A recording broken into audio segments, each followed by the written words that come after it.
Hello again, and welcome to Broadcasting Scotland. I'm Andrew Wilson. At this time of year, there are a number of family traditions that we all observe. The traditional argument about whether Die Hard is a Christmas film, the traditional Christmas fainting at the cost of postage at this time of year.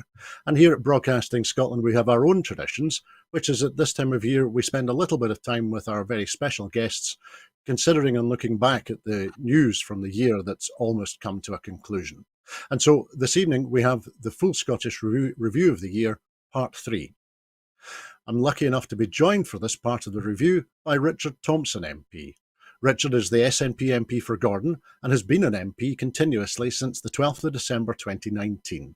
He currently undertakes the roles of the Shadow SNP spokesperson on business and international trade, the Shadow SNP spokesperson on Northern Ireland, and the Shadow SNP spokesperson on Wales. Richard, how are you keeping? Good evening. Oh, good evening. Not too bad, thanks. Hope you're well too. Good. I'm very well indeed. I hope you're enjoying. I hope you're enjoying your festive season. So, as I was saying in the introduction, at this time of year, we look back at a number of the headlines from the year that's gone past, and today with Richard, we're going to have a look in particular at May and June 2023. So, Richard, I hope you've got your thinking cap on and that you can remember back to May and June 2023, because a great deal has happened since then. But we'll maybe to help peg it in your memory and in your diary, we'll start first of all with the events of the 6th of May 2023, which was a Saturday, and was, of course, when we were coronated, whether or not we wanted it, and we all became subjects of King Charles III. Were you in London for the coronation, or were you in your constituency, Richard? No, I hightailed it out of London well in advance of that because I didn't want to get caught up in the madness. So I was back at home. There wasn't a great deal, much else was going on round about that time, but I do remember, just going out with the kids and just getting on with the other things that we needed to do, and it was just there on in the background. I mean, clearly, whatever your views on the monarchy, it was a day of history. They don't happen.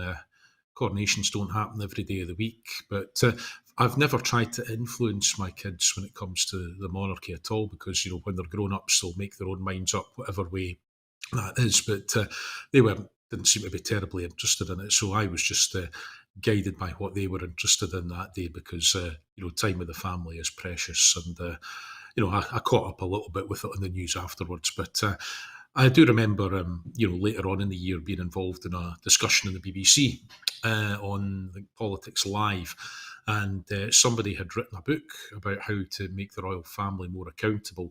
Now, I do remember making the point on that programme that while I understood his argument, for me, the ceremonial part of the Constitution and making that accountable was significantly less important than making the political part of the Constitution accountable. And actually managing to get away with getting a reference to, how whatever constitutional reforms I might wish to see at Westminster, I hope to be looking on and seeing how they were getting on from the sanctity of an independent Scotland, which I think went down about as well as you would expect, but it's important to get that out there.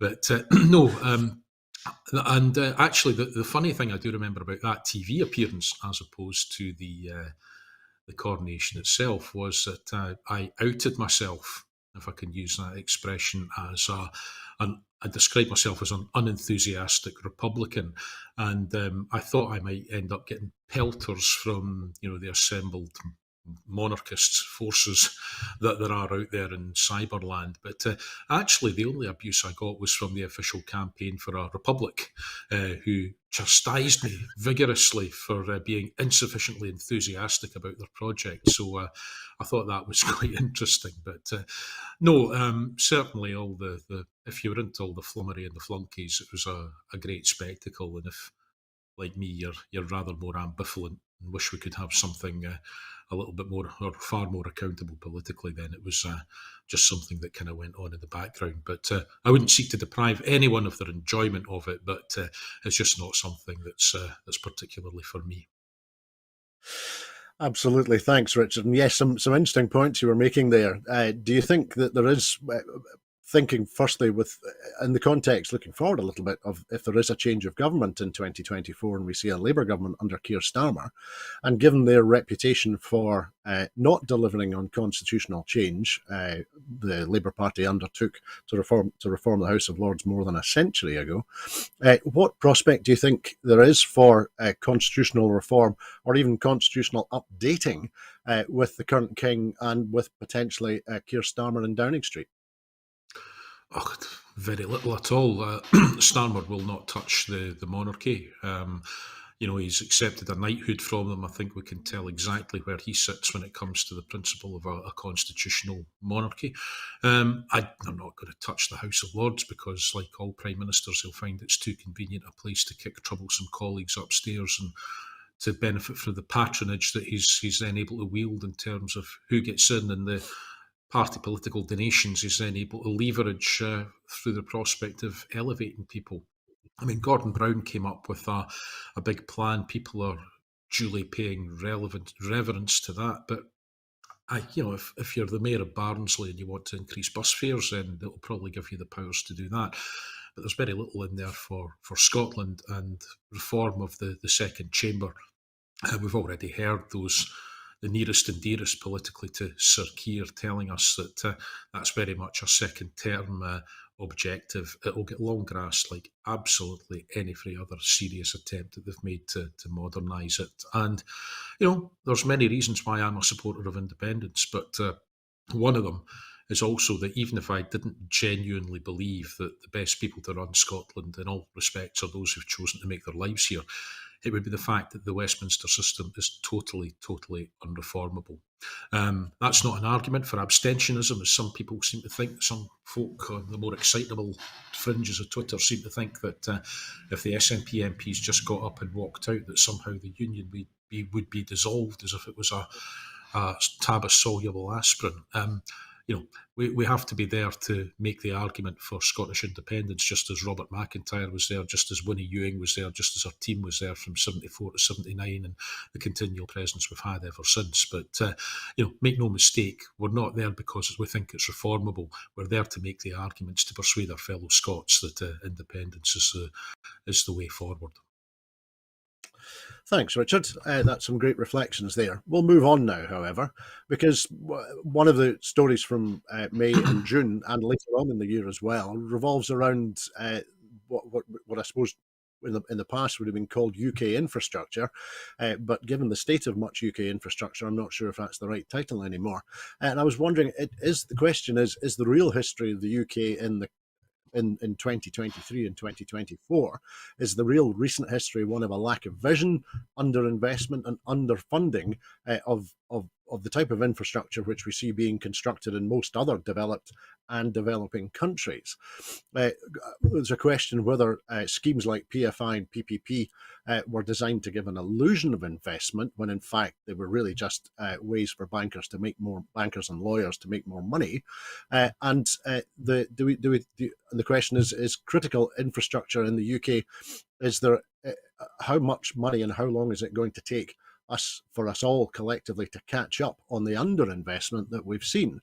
I think it's fair to say that the Scottish government had a period of investing very heavily in infrastructure, at least with regard to crossing the Forth Bridge, electrifying the railways, and extending the railways back into the borders. But since then, and certainly as austerity has started to bite, the spending on infrastructure appears to have slowed down quite considerably. So, Richard, from the perspective of the North East, and from your constituency, where I don't think there's a railway line, or if it is, there's only one, and the road network could certainly benefit from dualling if you were heading from your constituency heading west.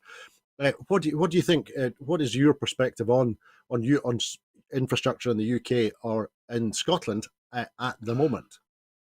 Right, well, since you've raised the issue of my constituency, we've got the railway going in and out of Aberdeen, but then there's just been £200 million invested in that, in the route between Aberdeen and Inverness to increase capacity and add new stations, such as at Inverness Station, but also Contour in my constituency. Now, I would like to see much more investment. I think it's important to bring the railway line back north from Aberdeen through Ellon and on to Fraserburgh and Peterhead. Now, Fraserburgh and Peterhead aren't in my constituency, but they're two of the largest towns in Scotland. In fact, I think Peterhead is the largest town in Scotland that doesn't have its own rail connection. So I would like to see that continuing, just as I would the Scottish Government's commitment to electrification, unless there be any doubt, no matter what anyone else in the Scottish Government might have once entertained the thought of. I'm very clear that the A96 needs to be dualled its length between Aberdeen and Inverness, not just on traffic grounds in some places, but also on safety grounds. But we can't be blind to the context.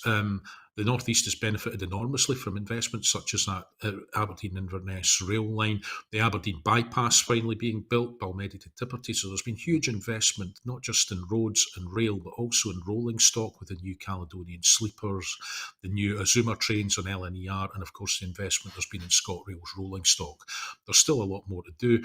That more to do becomes harder when the Scottish Government's capital budget is being cut by about 7% by Westminster over the next few years. So, the North East has had a good kick at the ball, but we need more, certainly, to bring our infrastructure up to the standard of the rest of Scotland. Now, that's not made easier, as I say, by Westminster cutting the capital budget. But if you look at major infrastructure projects down south, they do not seem to be able to bring anything major in on time or on budget. Now, we hear about ferries constantly in Scotland. I think your guest would be flabbered to learn that there was a massive overspend on the Elizabeth line, a line that goes underneath London running east to west. And just one station on that, Bond Street Station, overspent by about £500 million. One single railway station. So, that's always worth bearing in mind when we're criticised over ferries, as if it was successive First Ministers that were personally responsible for cutting steel on those. But the biggest bourach of the lot, of course, is HS2. And, at one stage it looked like Rishi Sunak was going to be the Prime Minister who would go down in history as a Prime Minister who tried to build a railway between London and Manchester and didn't manage to reach either city. Of course, now it's going to go into London, but they've absolutely frittered away money on putting the railway underground. The most expensive bit of that railway is going from Euston Station out to Old Oak Common, which is still within Greater London. And then, of course, because of all the NIMBYs and the Cotswolds, a great deal of the railway, instead of going in a straight line overground, is twisting and turning its way underground in cuttings and tunnels, which has obliterated most of the budget. And that is why HS2 is only going to go as far as Birmingham, instead of getting to Manchester or, perish the thought, even closer to Scotland. Now, I think that the only benefit of high-speed rail is if you increase the number of miles that you have on it. Excuse me.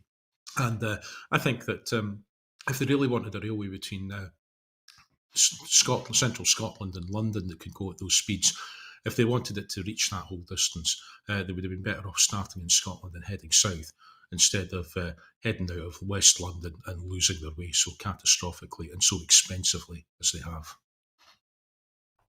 Thanks, Richard. And you've triggered a thought there on a reflection, especially in the political context. Certainly when I was growing up, there was only one motorway in Scotland that actually joined two cities together. Only the M9 actually got to its destination at either end. All the other motorway, and it took, I think it's fair to say, an SNP governments to actually complete the motorway network in Scotland in that respect. But do you think we see major infrastructure projects being delivered successfully, for example, across Western Europe and across countries that would be regarded as being equivalent or similar to an independent Scotland? I'm thinking of everything from the huge bridges in the south of France to the Faroes, where the islands are now being joined together by tunnels. So, do you think what would be the ideal solution to addressing the lack of infrastructure delivery and the challenges which delivering infrastructure in the UK seems to have at the moment?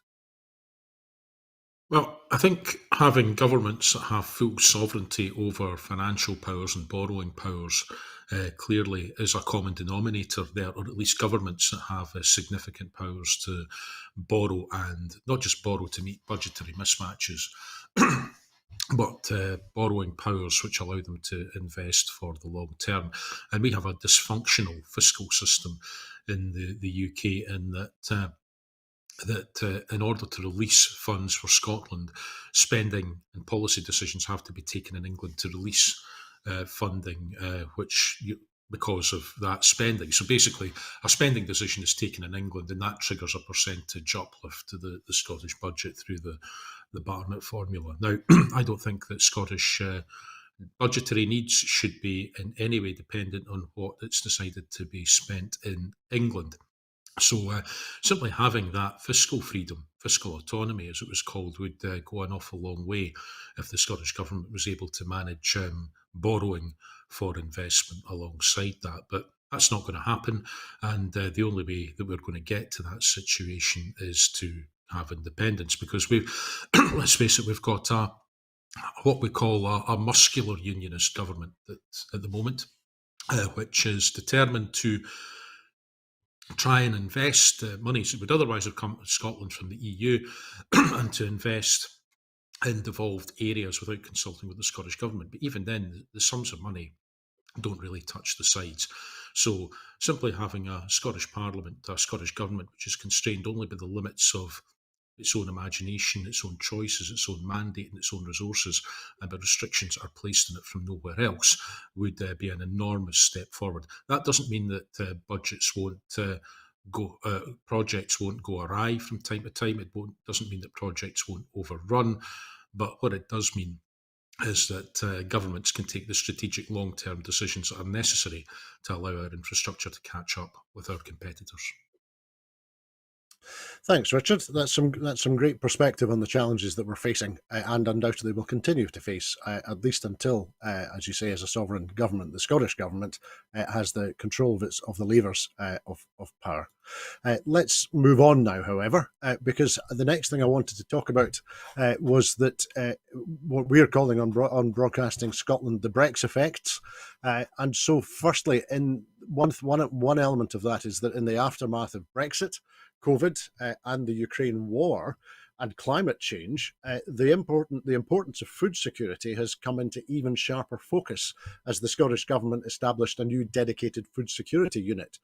But the question is whether that seriousness with which the Scottish Government is viewing food security, whether it's reflected in Westminster, which in some respects has reserved powers.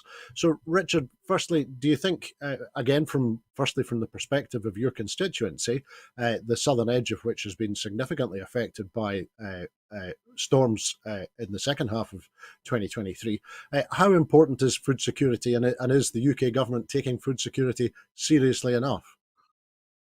No, I don't think they are. There's different elements to the food security.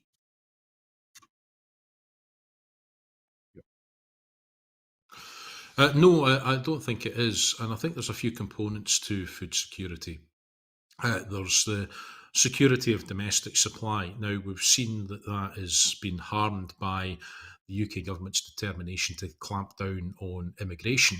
Sadly, that has left significant labour shortages in the food processing industry, and also the primary sector in terms of agricultural harvesting and, for example, fish processing. So that's created a big problem in terms of our ability to produce for our own markets. Brexit has made it harder for us to export.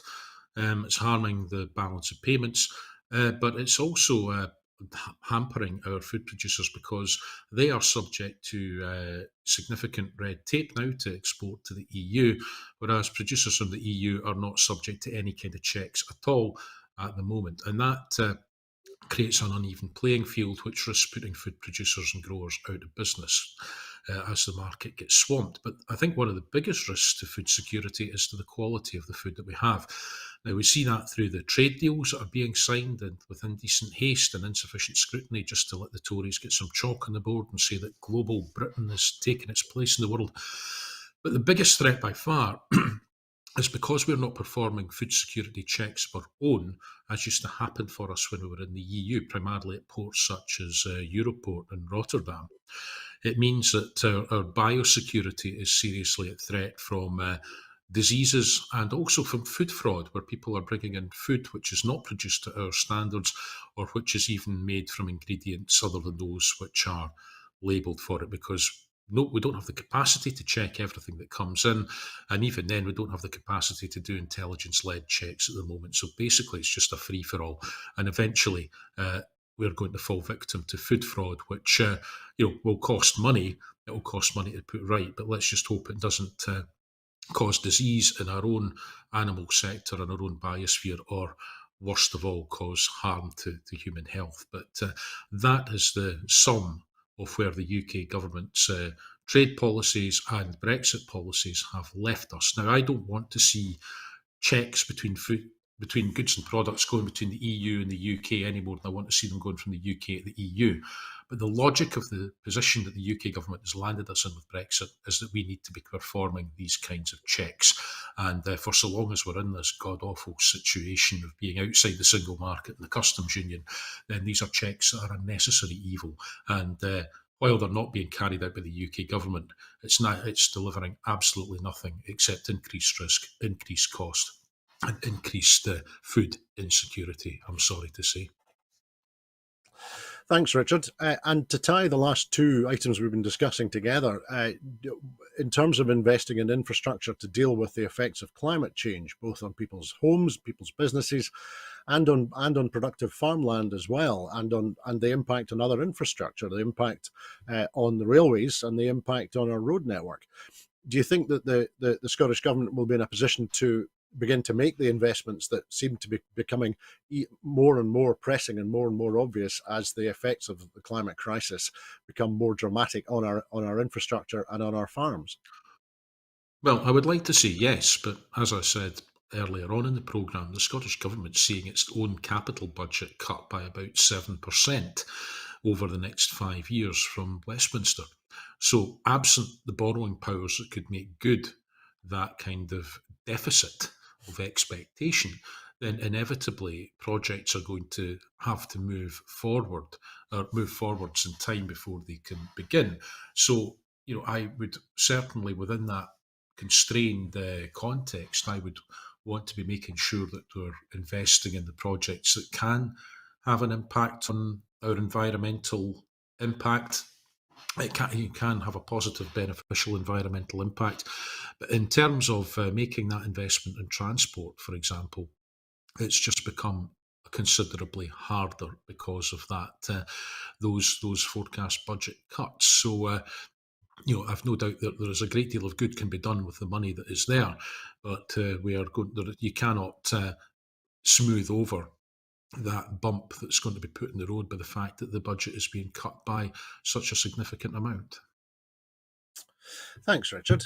Now we'll continue to parley forward if we can from what we've just been talking about.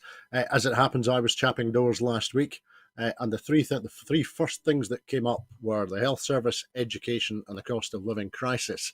And it's the last of those that I'd like to talk to you about just now, if I can. We've got record high interest rates. Driven by the rising cost of energy.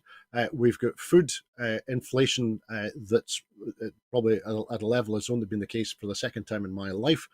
We've got rents and mortgages increasing, and of course the cost of energy is going through the roof in itself. So, Richard, what are your reflections on the way in which what are your reflections as we come into the winter again on the way in which the cost of living crisis was handled during 2023, and what do you think the prospects are for 2024?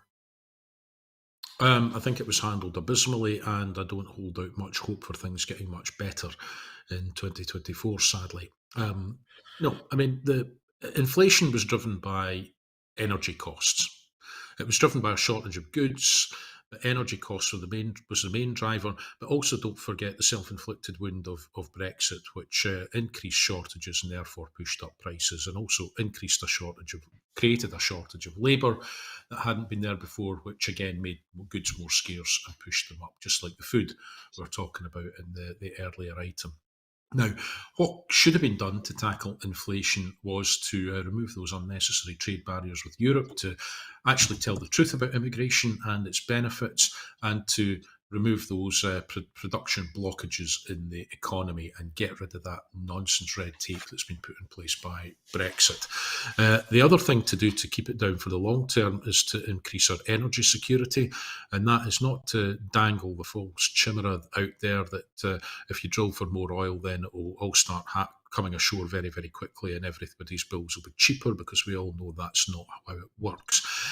What should have been done was to invest more heavily and to step up the investment at a time when interest rates were low in offshore renewables, particularly because that would have given us not just the security of supply, it would also have locked in lower prices for the future, and we would have seen that benefit beginning to happen, within a relatively short space of time by the standards of those things, within a few years. But the most cack-handed policy response to the inflation that was being driven by those things was to stick up interest rates. Now, the Bank of England is in charge of controlling inflation, but essentially it only has one tool at its disposal, and that is to set the interest rate. Now, if there had been evidence of a consumer boom, with consumer spending zooming ahead beyond the productive capacity of the economy to meet that, then putting up interest rates would have been a good and useful thing to do. As it is, it's just made people who are already struggling struggle further in terms of paying their bills, as anyone who is currently trying to go through the process of remortgaging or taking out a mortgage will find out the cost of borrowing has increased substantially over where it was. And if the inflation is coming down, it's through a combination of reduced oil and gas prices in recent months. The increases that you spoke of recently won't have had a chance to build through yet. So it'll be as a result of global conditions and and the economy coming back into some kind of balance. But I don't think we can credit interest rates with that. All that has done is remove more money from the pockets of people who had too little of it to begin with. But when you've only got one lever in front of you and you're judged on how vigorously you pull on that lever when inflation starts to go up, you can't blame the Bank of England for having to follow that. But it's an inept policy response, and I don't know many serious economists who think that that was the correct approach. The correct approach was to put money in people's pockets and to tackle inflation at its root cost in terms of energy costs, and they could have done that, as the SNP argued at the autumn statement, to continue with the £400 per household energy subsidy. That would have put money in people's pockets. It would have increased spend in the economy, particularly amongst the groups who need to spend more to heat their homes and to feed their families, who can benefit most from that. It would have had a material impact on poverty, particularly child poverty, and it would have tackled the problem at source. And then, of course, that money could have been recouped through windfall taxes on those companies that have benefited from high energy prices through no particular skill or excellence in their own regard, but just simply because of the way that world economic forces have conspired to push up the price of a commodity that they happen to be the custodians of. So there were other ways of tackling this problem. There are other ways of getting inflation down quicker and keeping everybody better off and keeping more spending and productive power in the economy. As it is, we're heading for a bit of a hangover, I think, in the new year. And we have a few things to thank for that, but higher interest rates is one of them. Thanks, Richard. Some great perspective there. And as you say, the Bank of England only has one tool, and I suppose a hammer is a tool, but it's the only thing they're doing seems to be hammering those who are least able to be resilient in the face of that hammering. But let's move on now, because May also saw the 37 felony indictments of Donald Trump in connection with the documentation that was found in his home at Mar-a-Lago in Florida. So, Richard, Donald Trump, as was the case during his presidency, but even after his presidency, he continues to be a regularly ticking clock in the news agenda, and he appears to be a past master at continuing to maintain his presence in the news agenda, both in the US and more widely. What struck you about the indictment in connection with the documentation that was discovered at Mar-a-Lago, and do you have any reflection on the fact that those proceedings, which one might have thought would have been relatively straightforward, haven't yet come to trial? No, not really. To be quite honest, I'm quite bored with the whole spectacle. Maybe I start from an unusual position, having been a councillor in Aberdeenshire. We've had to put up with various aspects of the Trump circus for quite some time now, and I really do get quite fed up with the man and his incessant lust for personal publicity and victimhood. But there are very serious charges have been arraigned against him. Some of the stories around that are pretty lurid, including the details of the ineptitude of what looks like an attempted cover-up. So I'm not an expert in American politics, certainly not in their legal system, but given the seriousness of the charges, the length of time that there has been in order to assemble them, I would have expected there to have been some kind of progress by now. But at the moment, it just seems to be grist to his mill in terms of his own bid to return to the White House. He seems still, God knows how, to be the front runner amongst all the Republican nominees, and has got a pretty effective grievance industry going on there in the background, grifting out the dollars for his merchandise and to support his ambition. Of course, you could take the view that the only reason he wants to get back to the White House is because he misses the attention, not because he's going to do anything good or useful when he's there, and also because it will give him another 4 years where he's immune from any kind of prosecution and he could pardon himself from within office. It really is quite the soap opera, but it's not one that I think is entertaining many people anymore. And quite frankly, I wish he would just be elsewhere in obscurity forever, frankly. Thanks, Richard, and apologies for triggering your Trump recollections from your time as a councillor. I hope we've not undone too many years of therapy to deal with those recollections. So we'll move on quickly. We'll segue to a close associate of Mr. Trump, as many would say, because also in May and June this year, we saw events which caused me a significant flashback. I'm old enough to remember the attempted coup when Gorbachev was the leader in the Soviet Union, and in May and June we saw another mutiny attempted when there was a mutiny by the Wagner Group. Richard, what were your reflections on the events that unfolded that weekend and the inevitable air crash that followed? Yeah.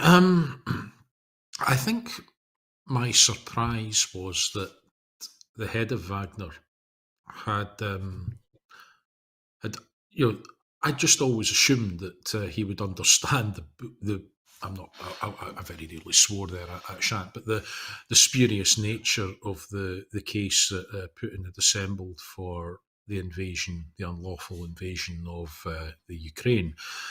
But the vehemence with which that overspilled on him, and the way he spoke to the Russian people about that really did surprise me in terms of the, absolutely eviscerating Putin's strategy and the conduct of the war to date by the Russian side, and particularly in the offensive. I think it was Bakhmut, which they were desperate to try and take, and where the Ukrainians inflicted enormous amounts of damage onto Wagner in particular, but also the Russian forces in general. So it was quite the moment, but it's one of those things. If you're going to do it properly. And quite what he thought he was going to do or achieve by marching on Moscow, getting cold feet a few miles away from the capital, and then retreating off to Belarus, where, as if he was going to be safe there when it's, one of the most loyal and supine client states in the Russian Empire. I really don't know. And yes, the inevitable plane crash was not in the least bit surprising at all. But it's just one of those things that you would have thought that if he was resolved on a coup, he would have just gone in and done it. I'm not sure he would have improved things any, because much as I would dearly love to see Putin off the scene, I think we have to be very wise to the fact that whoever replaces him is not necessarily going to be a whole lot better, even if it might allow a change in certain aspects of what's going on their borders at present. But no, it was surprising, like everything else, a huge amount of theatre about it. But I think the lesson for any would-be coup leader is, if you're going to do it properly, and don't take Vladimir Putin's word on anything. Absolutely, Richard. And just to expand the point a little bit, it's said by some that there are a number of competing clans, if you will, in Russia at the moment. Gazprom, the oil company, has a private army. The FSB operates very much as a private army. And obviously Wagner Group operated as an army, both in Africa, in the Middle East, and in Ukraine, and in the event in parts of Russia as well, briefly. So, do you think that the removal, in a sense, of Wagner from that group of competing clans, do you think that makes the situation safer or more dangerous, or does it make Putin's position stronger or weaker? That's an excellent question, and if I could answer that, I wouldn't be an MP, I suppose. Sorry. No, I think, look, it creates a vacuum. Nature abhors a vacuum, so that means that there's power and resource that can be grasped closer to the bosom of another would-be warlord somewhere else. So, in the short term, it clearly strengthened Putin because it removed the only viable threat that there was to him. So he's consolidated for now his control over further consolidated for now over the Russian state and its military, because somebody who could provide an alternative figurehead for the military to rally to is now dead in a plane crash. What does it mean for Putin longer term? Eventually somebody is going to see a weakness and exploit it, because there is a saying, you can build a throne out of bayonets, but you can't sit on it. Putin is managing to sit on it for the time being, but I don't think he will manage that indefinitely, because his age will increase, as it does for us all. His frailty will increase. His capacity to frighten will decrease, and eventually somebody tougher and harder and nastier than him will come along and tip him over. And, we should shed no tears when that happens. But as I said earlier, we shouldn't make the mistake of assuming that it will automatically bring about an improvement in relations between Russia and its neighbours. Thanks, Richard. And that excellent answer is exactly why you should be an MP. Thank you. We're very grateful to you for that. We'll move on, however, now, because May and June also saw another example of what is a regular occurrence in Scotland now. Every attempt by the Scottish Government to make progress or to introduce progressive policies, firstly becomes a constitutional matter, and secondly is then blocked by Westminster. The example in this case was the deposit return scheme, which was in the course of being introduced. The infrastructure had been set up and the organisation to run it had been put in place. But for whatever reason, Alistair Jack, the Governor General of Scotland, took it upon himself to decide that, notwithstanding that the Scottish Parliament had voted to establish the deposit return scheme by a majority, and so it had cross-party support, that he knew better and he would use the powers in the Internal Market Act, another Brexit effect. He would use the Internal Market Act to effectively block the deposit return scheme which the Scottish Government wished to introduce. So, Richard, firstly, there is the environmental aspect, and then inevitably there is the constitutional aspect. In terms of a deposit return scheme, something which is operated in all manner of European countries and on different bases in different parts of different European countries. Do you think there's the prospect for introducing a deposit return scheme in Scotland?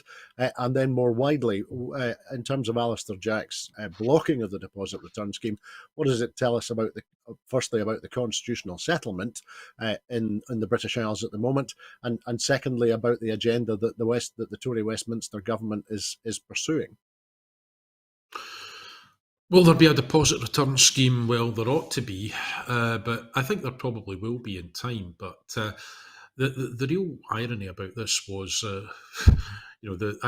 it shows everything that's wrong with Scottish politics and the media that we have, that this was portrayed as some kind of incompetence by the Scottish Government, because deposit return schemes run quite happily right across Europe. And I'm really still none the wiser about why it is that Scotland is the only country in Europe that can't run a scheme like that. Now, the UK government had already, of course, approved a scheme which involved glass in Wales, or had given an indication it was going to approve that. And I just think that the UK government decided to take a chance to throw a spanner in the works here and try and make some crude politics out of it. And they've got their band of idiotic, mindless cheerleaders at the Daily Mail and the Express and elsewhere who laud them because it's quite simply, if they're doing something that's against what the Scottish government wants, then that must be a good thing, and ha ha, get it up you sort of style is the limit to the sophistication of their political thought. The irony was that it was deemed to be counter to the integrity of the UK internal market, because it was going to run counter to the detail of a scheme that was going to be introduced in England, when no detail for that scheme has yet been announced. So I think it does kind of make you wonder, what the bloody hell point is there of devolution if you're not even allowed to run a bottle recycling scheme without interference from Westminster? And then, of course, there's other examples where when the Scottish government was passing its continuity bill in terms of Brexit, it was ruled to be beyond the powers of the Scottish Parliament, but only because Westminster had legislated before the court case, and even though the court determined that the bill that the Scottish government, the Parliament had passed, would have been within the vires of the Scottish Parliament at the time it had passed, or at the time it was proposed, it was only made ultra vires by very quick legislation passed by Westminster. That was also portrayed as the Scottish government, being in some way incompetent by our idiot friends at the Express and the Mail, ad nauseum and all the rest of it. Now, then we move on to the gender reform bill. Now, he had to use something else. He had to use a Section 35 in this instance, because all the legislation was completely devolved. It was down to a very personal interpretation by the Secretary of State about how this might impede the operation of UK law, specifically the Equality Act of 2010. Now, I was very disappointed with the court case, because it seemed to be saying that, well, Westminster is sovereign, and because the Secretary of State represents that sovereign Parliament, anything he does under this is legitimate and reasonable, even if it's political. Although the judgment seemed to think it wasn't political. I respectfully disagree with that. But while respecting the judgment of the court, it does leave us in a slightly odd position, whereby it looks like if the Secretary of State genuinely has cause to believe that something might interfere with UK law in an adverse way, that they can then veto anything. Now, this particular Secretary of State, I think, is quite capable of thinking 6 impossible things before breakfast, and for I know, probably does. All he has to do is persuade himself that it's logical, and it seems that a judge can be persuaded it's logical, and therefore anything can now be vetoed. So I think my earnest hope is that the Scottish Government tests this, because, quite frankly, having the Secretary of State able, as the law appears to stand at the moment, to veto things on a whim is no use whatsoever in terms of devolution. And you'll notice I've spoken about the Gender Reform Bill without actually mentioning any of the detail of the Gender Reform Bill, other than the fact it's within powers, because, quite frankly, I don't think it matters what bill it is. The fact is that the law, as it now appears to stand, or devolution as it now appears to stand, seems to be of the case that if the Secretary of State for Scotland doesn't like something, then as long as he can concoct a sufficiently plausible reason, they're able to stop it. And quite frankly, I don't think that's acceptable. And it's a very, very long way away from the version of devolution that we were sold at the outset. And when you tag that on to the fact that David Cameron is now threatening to put the Scottish Government on the naughty step because they might meet important foreign visitors without having chaperones from the Foreign and Commonwealth Office, I think it really does show how far removed we are from the original version of devolution that we were sold, or the lead don't leave the lead don't leave vision that we were sold and some folk bought in 2014 in the independence referendum. Quite frankly, I don't believe that they're going to try and shut down the Parliament, because even they're not that stupid. But I think that we are being given a Parliament that is having its wings clipped, and I think that those who would class themselves as devolutionists have a pretty strong choice, pretty sharp and stark choice to make. Do they join in with this and say it's because the SNP isn't running it properly and try and go for that party advantage? Or do they just accept that in terms of there is a legitimate constitutional argument here, and that actually Westminster should be respecting the boundaries of where devolution is and respecting the respective political mandates of the government? Because quite frankly, if Westminster can't do that, I think it just adds fuel to the fire in terms of why Scots should be given another opportunity to revisit the choice that they made in 2014. Absolutely. Thank you, Richard. That was very well put. Now, we'll move on to our next item now, because in May and June we saw local elections in the north of Ireland, and Sinn Féin at those elections made sweeping gains. That was the first time that they had made such an electoral success, Richard. And so I was wondering, with the change that we see in the north of Ireland, whether and of course, Stormont, the Northern Ireland Assembly, is still not operating at the moment. It has still been put on ice by the DUP refusing to participate. Do you think, with the electoral gains by Sinn Féin and arguably the marginalisation of the DUP, do you think that there's the prospect of a united Ireland is getting closer? Yes and no. If you look at opinion polling in the north, if there was a border poll today, it would be pretty decisively to remain within the United Kingdom. And there's no getting away from that. Support seems to be building for a border poll. I'd also push back slightly on the idea that the DUP are being marginalised. Sinn Féin are the largest party, but the DUP have largely held on to their ground despite their boycott of the Assembly. Now, of course, that may not continue as people see the impact on public services of not having an Assembly in place able to take political decisions, and particularly strategic spending and budgetary decisions. But for now, they have retained more or less the ground that they already held. Now, I think we're in for the prospect, when the elections take place in the Irish Republic, that not only will you have a Sinn Féin First Minister designate, or First Minister if the Assembly is back by that time, you'll also have a Sinn Féin Taoiseach in Dublin as well. And I think that's a moment which of huge historical significance and enormity. Now, that might allow for work to take place in terms of what a united Ireland could be. I know that there's civic forums, there's north-south forums, which there's the shared island unit that the Irish government operates, which are beginning to flesh out some of those issues about what shared institutions could look like, also what a united Ireland might look like. But there are huge practical obstacles to overcome, in terms of how would you replicate some of the social settlement in the north, in the south, or what would happen to that social settlement in the north if there were to be a united Ireland?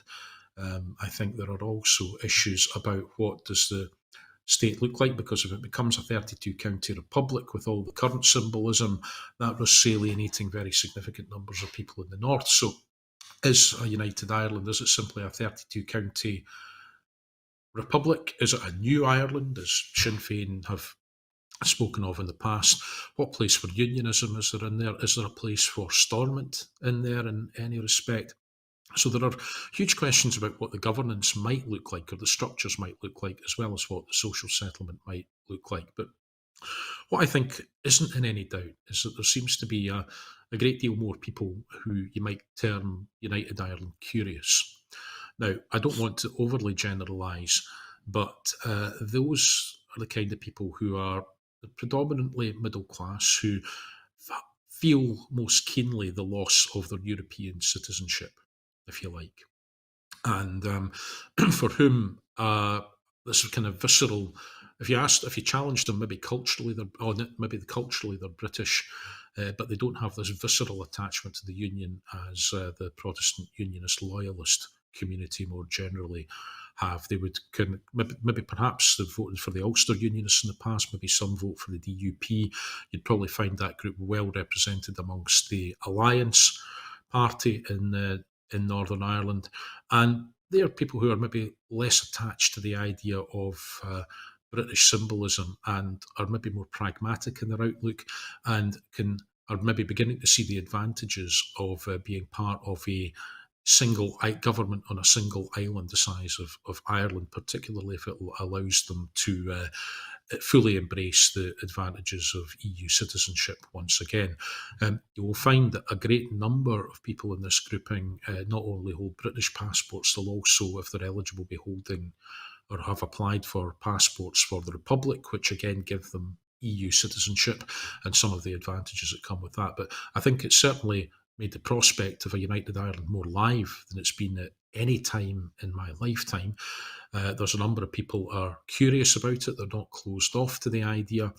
But what that united Ireland looks like, I think, will be crucial as to what side of the fence that kind of key swing group would eventually come down on. So, no, I don't think it's closer in the sense more people are thinking about it.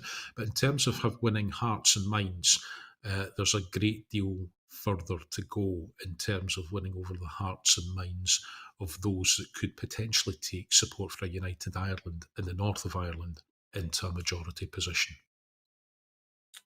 Thanks, Richard. That's some great political analysis and some great perspective on the situation in Ireland at the moment. Thank you. Now, we've been discussing the events of May and June 2023, and June for many people came to a conclusion on Saturday the 24th of June, when the SNP held an independence convention in the Caird Hall in Dundee. It was the first large meeting public meeting of the SNP in subsequent to the First Minister taking office, and so was seen as a significant event. So, Richard, firstly, what were your reflections looking back at the convention on the 24th of June? What are your reflections now from this perspective of that event? I thought it was a good event. It was good to give the party a chance to gather in those kinds of numbers because we haven't had many opportunities to do that because of the pandemic. I thought it was an occasion more for party members rather than elected members, although one or two of them tried their hardest to get up and get attention. One of them no longer in the SNP, interestingly enough. But no, I thought it was a good opportunity for folk to kind of let off, I wouldn't say let off steam, but to talk about what was important to them in the context of this. And of course, that was the start of a process that kicked off a series of assemblies around Scotland. I played a role in the one that we held in Stonehaven for activists in the North East. And I think we saw that reflected in the breadth of the debate and the consensus that there was around the debate by the time we reconvened at our conference in Aberdeen to finalise our position on that. So I think it was important that this,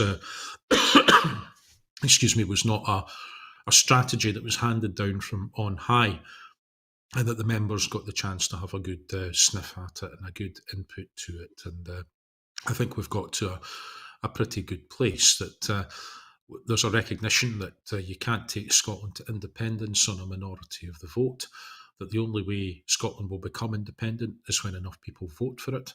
And if we're going to get to the position where enough people in Scotland are prepared to vote for it, you have to do that by careful, patient persuasion and by building up that support organically. And that also that this election should be about throwing the question back to Westminster that if this is indeed a voluntary union, as we're told it is, then how can Scots show that they have withdrawn their consent to be in that union? Because right now, we're told by unionist politicians that of course it's a voluntary union, but they can't tell us how we might go about leaving that. Now, going back somewhat to my previous answer about Northern Ireland and a united Ireland and border polls there, I think that perhaps the best analogy that we can use, or the best template, is as we have in the Good Friday Agreement, where it says in the legislation that if it looks likely to the UK government that a majority of people in the North would vote for a united Ireland, that they would then make provision for such a border poll to take place. Now, that obviously assumes the consent of the Republic to become part of a united Ireland. I think that's probably a fairly safe assumption, should it ever come about. But basically, there is the principle of consent is enshrined in the Good Friday Agreement. We don't have that enshrined in legislation anywhere in Scotland. And I think that we don't need it to be enshrined in legislation. We just need it to be understood that as soon as a consistent majority of Scots, and it doesn't need to be any of the ridiculously, vertiginously high numbers. If you listen to Alistair Jack, you almost get the impression that 150% of Scots would have to say over a period of 78 years or more that they want independence, and that they can't have a Y in it when you're having the vote, and then you'll get asked again 2 centuries later, are you sure? None of that rubbish. But basically, if it starts to look like there's a consistent majority emerging, then the question should be put without further delay. So, I'm clear 50% plus one is enough. But, if you start seeing polls that are consistently around 55% or above 50% over an extended period, I think, as time goes on, I think Westminster has to realise that the jig is up and it's time to let the Scottish people have another say. But that puts the onus very firmly on us not to try and rush our fences on this, because we'll only probably get one more chance at this in our lifetimes. So we need to do this carefully. We need to build consent. We need to use the referendum, as I would say, to hopefully confirm a settled will or a settling will, rather than using it to kind of just scrape home by 1%, albeit that 1% would be enough.